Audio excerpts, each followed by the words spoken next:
On February 28th, the US and Israel launched strikes on Iran, triggering a war. Nearly 6 months on, Washington and Tehran remain locked in conflict. Talks are stalled and the shipping through the Gulf remains severely disrupted. Washington has now unveiled a major expansion of sanctions on Iran, putting countries and companies on notice. And these are the companies that do business with Tehran and also risk US penalties. The US Treasury has sanctioned 60 individuals, entities and vessels, but it stopped short of targeting Chinese financial institutions suspected of facilitating Iran's oil trade. And that reveals Washington's central dilemma. How do you isolate Iran without triggering a wider confrontation or shocking the global economy? Washington is walking a tightrope.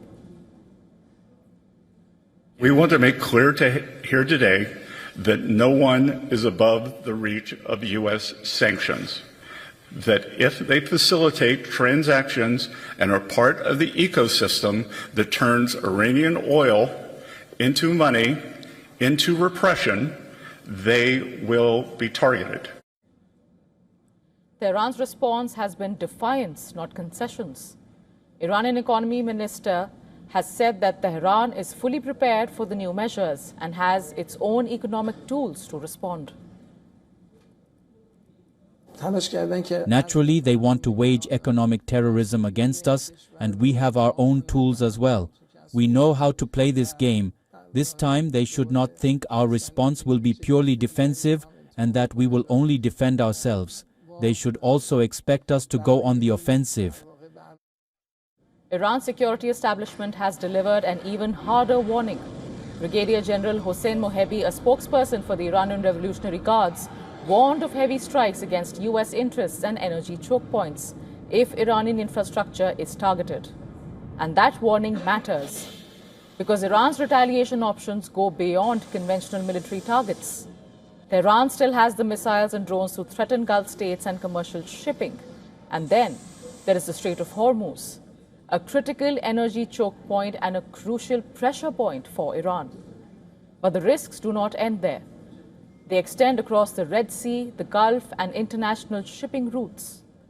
Tehran has previously threatened to restrict oil flows through the strait if economic pressure intensifies. That creates a dangerous paradox for Washington.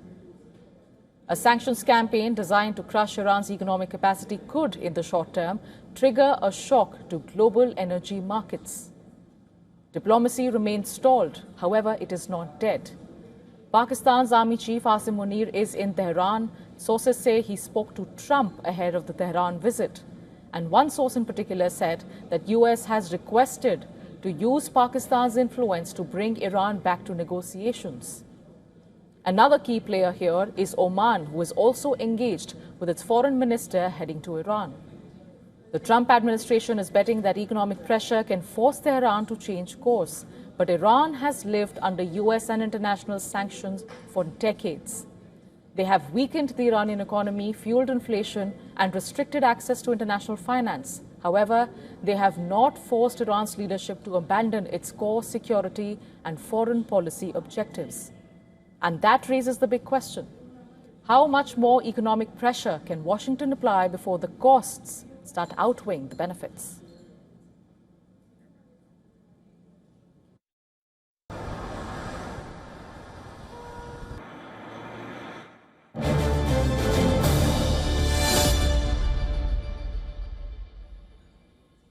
And on Point Counterpoint, we are now being joined by Elijah Magnier from Paris. He's a war correspondent and analyst.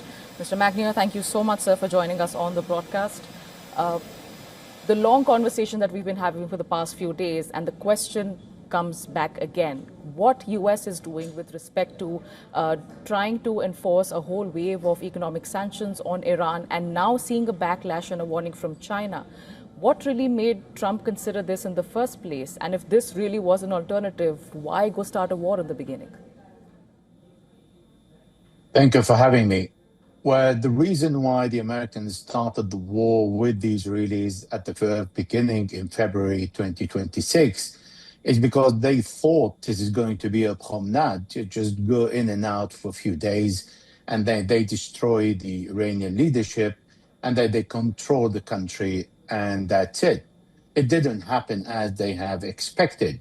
So they've tried the military way, which is normally this is how they work by the book. They've started the military, and then when the military failed, they started with the blockade, and the blockade failed, they start with harsh sanctions. So they're trying to achieve in their head what they failed to achieve militarily. Now, as you rightly said, Iran has been under sanctions since 47 years. The first sanctions were imposed in 1979 by Jimmy Carter, the first US president.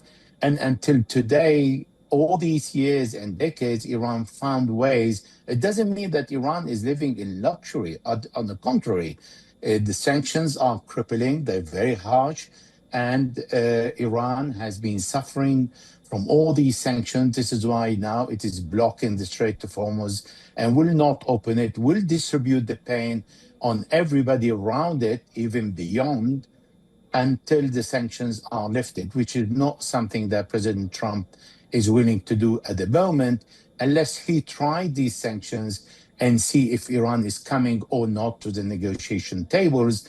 And most probably, Iran will not go to the negotiation tables.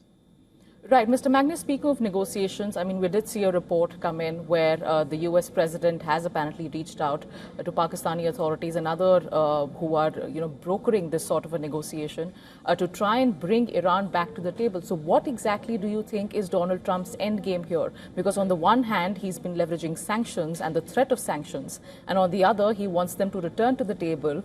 While a week back, he said that we have no schedule in the near future to have a conversation with Iran. And I'm in no rush for it. So if Trump is in no rush to bring Iran back to the negotiation table, then what do all of these latest activities now tell us in the past 24 hours?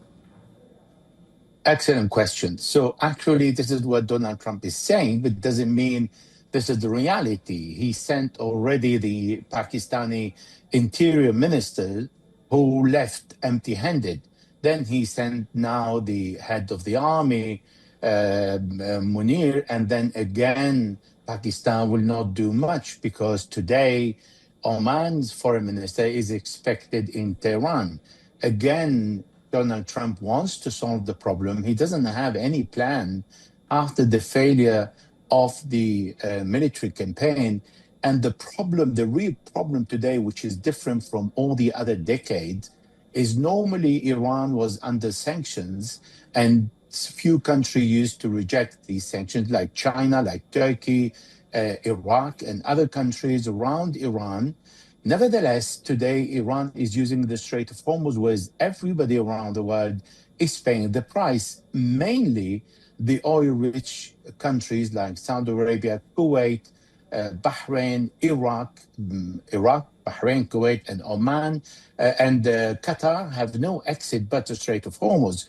Okay, Iraq has a few hundred thousand barrels via Turkey and via Syria, but that is not enough in comparison to 3.5 million that they used to sell every single day. So there is a real crisis. The market is starving of over 2 billion barrels since the beginning of the war. The market is not managing to adapt. The strategic reserves in every country, including the US, are shrinking.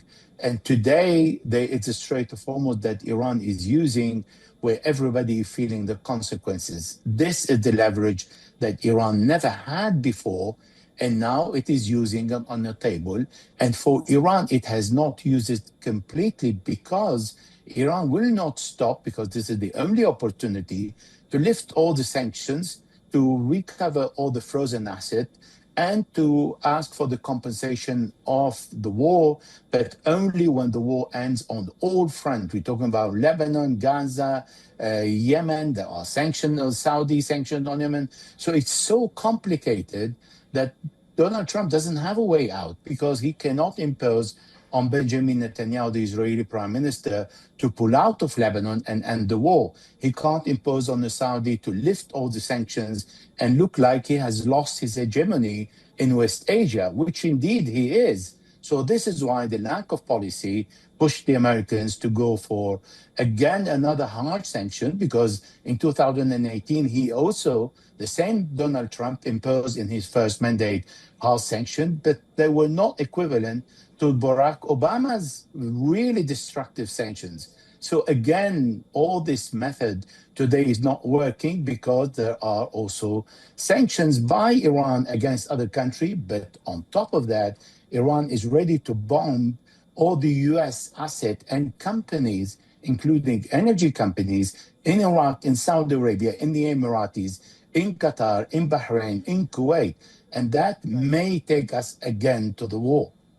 Right, right. Mr. Magni, my final question to you is, as you rightly mentioned, there's a much larger picture here that we're looking at, especially regional neighbors of Iran who are looking at the situation in a new light. But they're also allies of the US to a great extent. And so my question here is, because Trump has now again in the past asked his allies and asked other countries across the world to also sanction Iran and has warned them if they don't.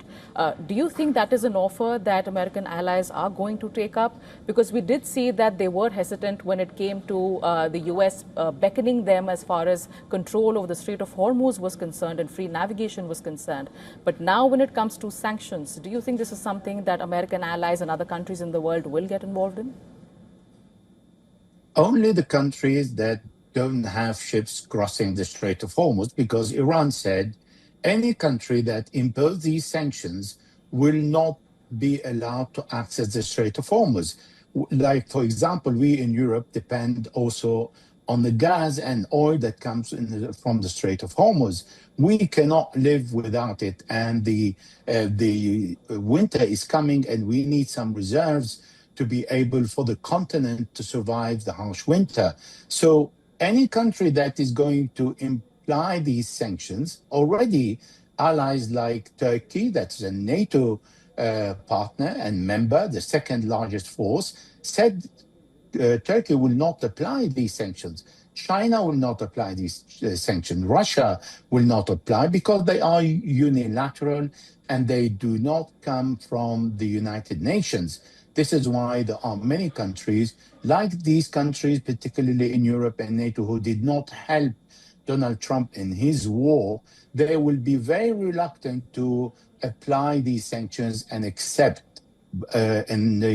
If they don't accept the US sanctions, then Donald Trump will be faced with a full bouquet of countries that he needs to impose sanctions on. And what's going to happen to the world economy?